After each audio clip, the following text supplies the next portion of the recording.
Full side.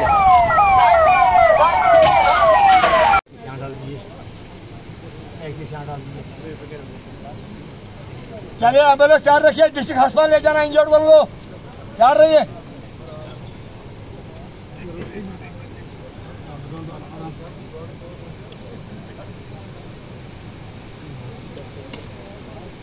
चल sir done sir.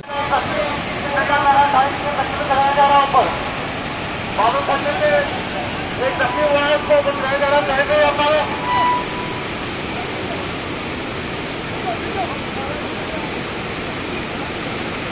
आराम पाए गए बच्चों को पकड़ाया जा रहा है, बच्चों को पकड़ाया जा रहा है, बच्चों को पकड़ाया जा रहा है।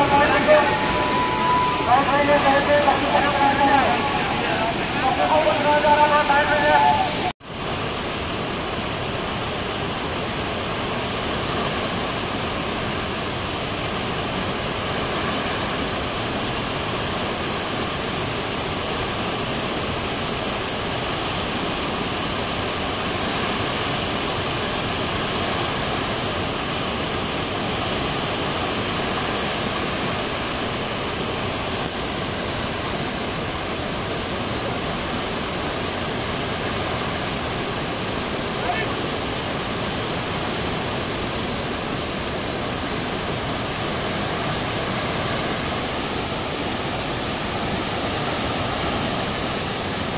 बच्ची आ रहा है, बच्ची आ रहा है, बाबा रेकॉर्ड करो, गाड़ी से रेकॉर्ड करो, बच्ची आ रहा नीचे से रेकॉर्ड करो।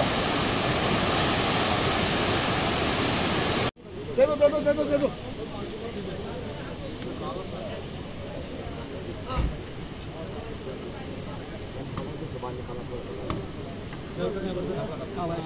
अंदर रख फिर हाँ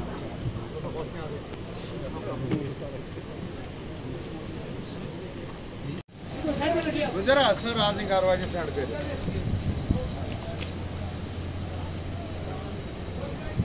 अजय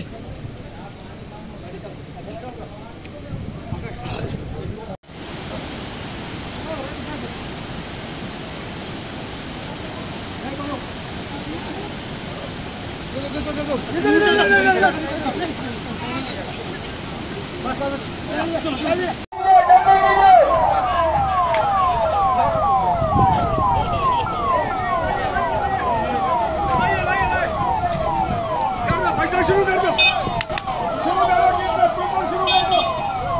शुरू कर दो। यहाँ पे बाजू इधर फिर इधर क्या लाइए इसको लाइट में रखिए, क्या चाहिए क्या नहीं जल्दी लीजिए। चले बाजू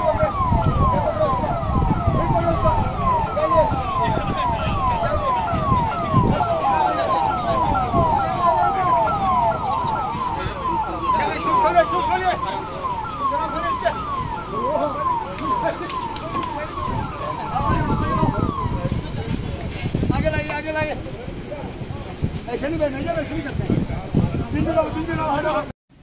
बेसिकली क्या है, ये एक मॉक ड्रिल थी, सेंट्रल गवर्नमेंट की गाइडलाइंस थी एक मॉक ड्रिल कंडक्ट करने के लिए, जिसके लिए हमें NHPC ने रिक्वेस्ट करी थी।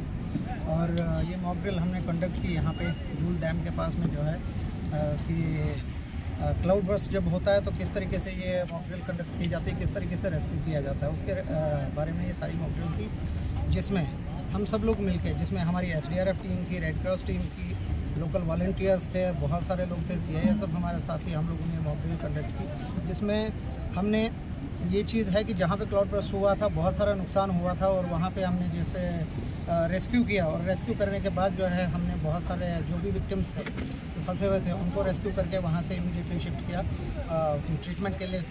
और एक जो बॉडी हमारी जो है क्लाउड बर्स्ट में बह गई थी, और अल्टीमेटली उसको भी रेस्क्यू करके जो है हमने ट्रीटमेंट के लिए शिफ्ट किया। सर ऐसी कंडीशंस में CPR कितना ज़रूरी होता है और लोगों में CPR की अवेयरनेस कितना ज़रूरी है? CPR की अवेयरनेस बहुत ज़रूरी है। ऐसी कंडीशंस में नहीं, इवन किसी भी इंसिडेंट के लिए जो है CPR बहुत ज़रूरी है। बिकॉज़ अगर कहीं पे भी कोई अनकॉन्शियस है तो हमने उसको उसकी पल्स वगैरह चेक करने के बाद जो है उसको CPR देना बहुत ज़रूरी है, ताकि वो हम उसका इमीडिएटली उसको जो है क्या कहते हैं रिकवर कर सकें। जो मॉक ड्रिल कंडक्ट की गई है। इसका मेन पर्पस था कि अगर अपस्ट्रीम साइड में अगर अचानक क्लाउड बस्ट हो जाता है या हैवी रेनफॉल होता है तो अचानक रिवर वाटर लेवल बढ़ जाता है, डिस्चार्ज हम लोगों का बहुत बढ़ जाता है। उस कंडीशन में हमको रेडियल गेट्स वगैरह खोलने पड़ते हैं और डाउन स्ट्रीम में इसका इफेक्ट पड़ता है। तो हमने डिस्ट्रिक्ट एडमिनिस्ट्रेशन SDRF से रिक्वेस्ट की कि इस तरह की मॉक ड्रिल कंडक्ट कराई जाए, जो कि हम लोगों की गाइडलाइंस थी। तो district administration, SDRF, red cross society, fire emergency and medical services ने इसमें पूरी तरह से योगदान दिया। और इसमें हमारे जो मॉक ड्रिल में चार पेशेंट, जो 4 विक्टिम्स थे वो फंस गए थे, उनको फ्रैक्चर वगैरह आया था तो उनको रेस्क्यू किया गया, और जो एक डेड बॉडी बह गई थी उसको भी रेस्क्यू कर लिया गया। तो ये टोटल अवेयरनेस थी कि अगर अचानक वाटर लेवल बढ़ता है रिवर चनाब में तो हमको इस सिचुएशन को कैसे डील करना है और किस तरह किन किन एजेंसियों को इन्फॉर्म करना है, डिस्ट्रिक्ट एडमिनिस्ट्रेशन को इन्फॉर्म करना है, SDRF को इन्फॉर्म करना है, और उन सभी के जो एक हम लोगों का व्हाट्सएप ग्रुप है उस सब में भी सब कम्युनिकेट करना है।